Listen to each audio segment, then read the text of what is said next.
Malek vivait près des ruines d'un ancien temple au bord du désert. Il adorait explorer les dunes et rêvait de découvrir des trésors cachés comme les grands explorateurs. Un matin, alors qu'il jouait près d'un vieux palmier, il aperçut un scarabée coincé sous une pierre. Ses écailles dorées brillaient au soleil comme un bijou. Malek souleva doucement la pierre et aida le petit insecte à se libérer.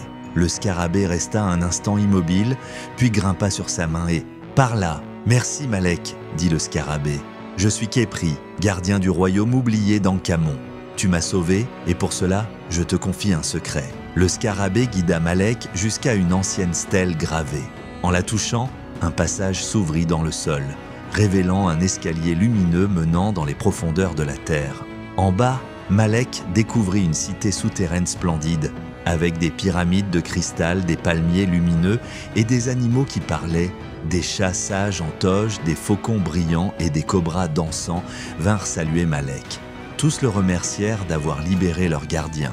Khépri expliqua « Depuis ma disparition, une ombre nommée Cetra veut prendre le contrôle de notre royaume.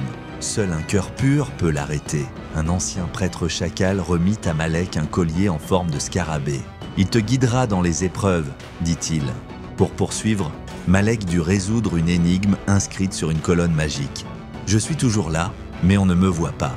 Je donne la vie et la chaleur. » Malek répondit « Le soleil !» et un passage s'ouvrit. Il arriva dans un jardin merveilleux où des fleurs chantaient et les papillons brillaient. Mais il fallait traverser sans marcher sur une seule plante. Avec souplesse, Malek bondit, roula et sauta de pierre en pierre jusqu'à l'autre bout. Les fleurs lui chantèrent une chanson de félicitations. Plus loin, un lac parfaitement calme reflétait tout, sauf Malek. Un sphinx expliqua « Pour traverser, il faut croire en soi. » Malek ferma les yeux, pensa fort à son courage, fit un pas, et le lac devint solide sous ses pieds.